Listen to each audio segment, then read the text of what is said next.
So today we're going to go over a pretty big period in American history, the Industrial Revolution. Now, I call it the American Industrial Revolution because the Industrial Revolution is a global phenomenon, and in America it's a little bit different. Here's the main point. If there's one word I want you to associate with Industrial Revolution, it's change. Everything is going to change in a really, really big way for America because of the Industrial Revolution. Now, there's a whole mess of reasons why, but I want to focus on sort of the foundation of those changes. And it all revolves around one word: economy. Our economy is going to change in a million different ways, and I'd like to show you how. Okay? Whenever I point to one of these bubbles and we go over it, I want you to think about that word change. Think about how things used to be, kind of in the revolutionary times, and how things are in the 19th century when the Industrial Revolution is in full swing. First thing I'd like to talk about is this transportation revolution. Dr. Stoll spent a lot of time on this, and with good reason. 4 things I want you to note about it: roads, rivers, canals, and railroads. All right? Let's talk about each one a little bit. First thing we got, roads. Now, roads are always pretty rough in American history. They're treacherous, mainly because of weather, and they're not well maintained, but by the time the 19th century gets around, we start to maintain them a lot better, and we start to build a lot of them. Most famous probably in this period is the National Road. That's going to be going from New York State to Illinois. All right? It's a pretty big undertaking. People are still not going to like roads as much as, say, river travel, but it's an important part of transportation getting a lot easier in this country. The next one we want to look at are our rivers. Now, as Stoll's talked about, the United States is unusually blessed with rivers and tributaries and all kinds of waterways, and farmers have long been taking advantage of those rivers and waterways. Now, we've been transporting stuff on barges down the Mississippi for a long time now, but it's always been troublesome to kind of get things upriver, going against the current, or relying on sails, because you can't control the wind and you can't control currents.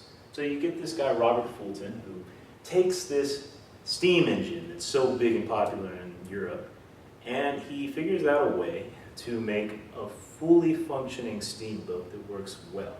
Not the first steamboat ever, but the one that really, really works. And this steamboat's going to change the way we navigate our rivers completely. It's going to make going upstream a breeze. We're not going to be at the mercy of the wind anymore, and it's going to make trade times just cut in half. Things are going to go much, much quicker up and down the rivers.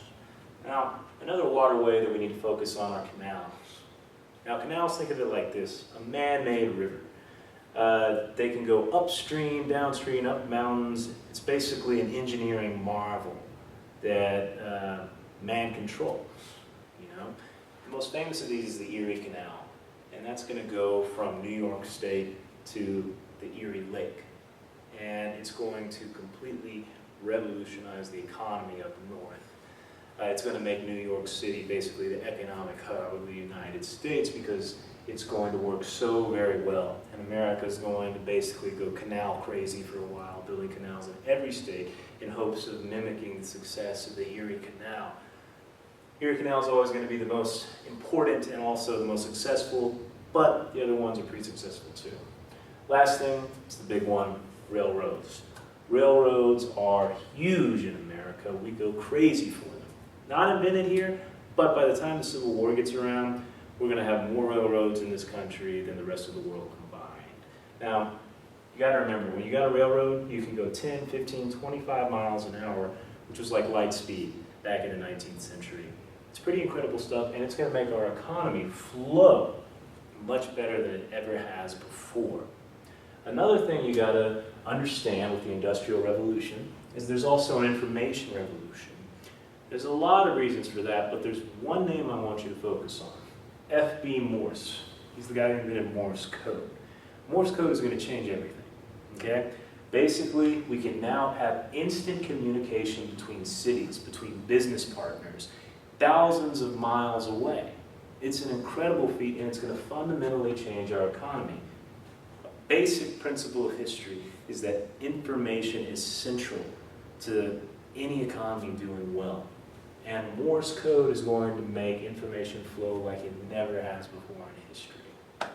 Another thing I should talk about is regional specialization.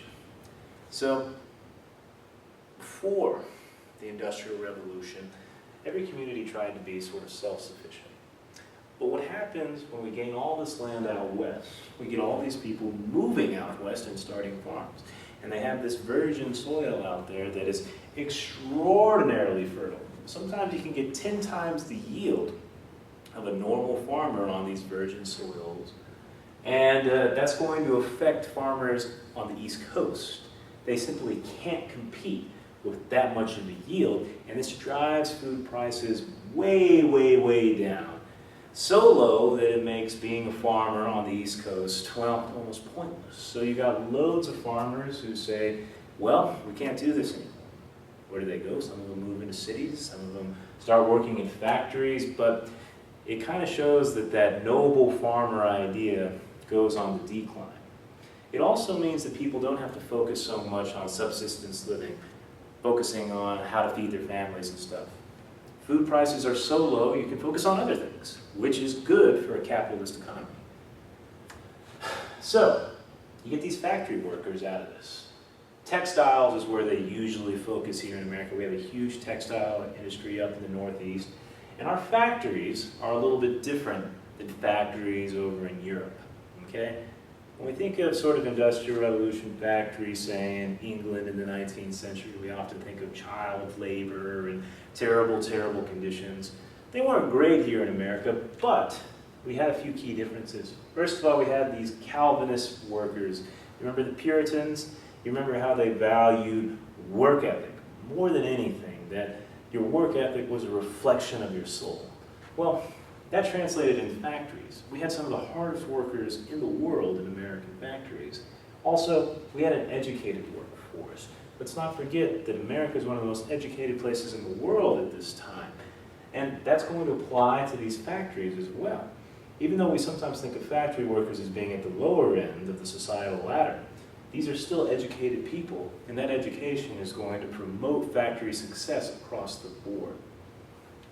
One last thing I'd like to point to is government intervention. Okay? Now, I know a lot of people, when they think of the Industrial Revolution, they tend to think about, well, this was a libertarian heaven. The free market had complete reign. That's simply not the case. First of all, there was a lot of tax incentives for factories. Let's not forget that we have adopted Hamilton's policy. Let's encourage manufacturing in any way we can. Another way we embody that is with tariffs on imports. We're going to have major, major tariffs on imports coming into this country so we can promote domestic business. Another thing is education. We're going to have state-funded education all over the country because we realized that education was an investment in our economy. Thus, all of these government interventions contributed to our economy doing better and thus contributed to the Industrial Revolution. Now, this is sort of a quick outline of this stuff, but I want to focus on a few more things. Let me just adjust the camera right there. The implications of the Industrial Revolution. Now, we've talked about the economy. We've talked about all the changes that are going on, but what does it mean for the average everyday American? Well, a couple things. First of all, the noble farmer that Thomas Jefferson loved to talk about, well, that kind of ideal is not really sticking as well as we thought it would. Okay? Factories, cities, the nature of food prices, well, it's just going to kind of eliminate that idea for America. Another thing, there's kind of a loss of civic virtue. Civic virtue is kind of like community virtue. Think of the Puritans who had their towns where everyone sort of had a common goal, and there was this idea that we help each other out getting to achieving this city on a hill status. That kind of fades a little bit.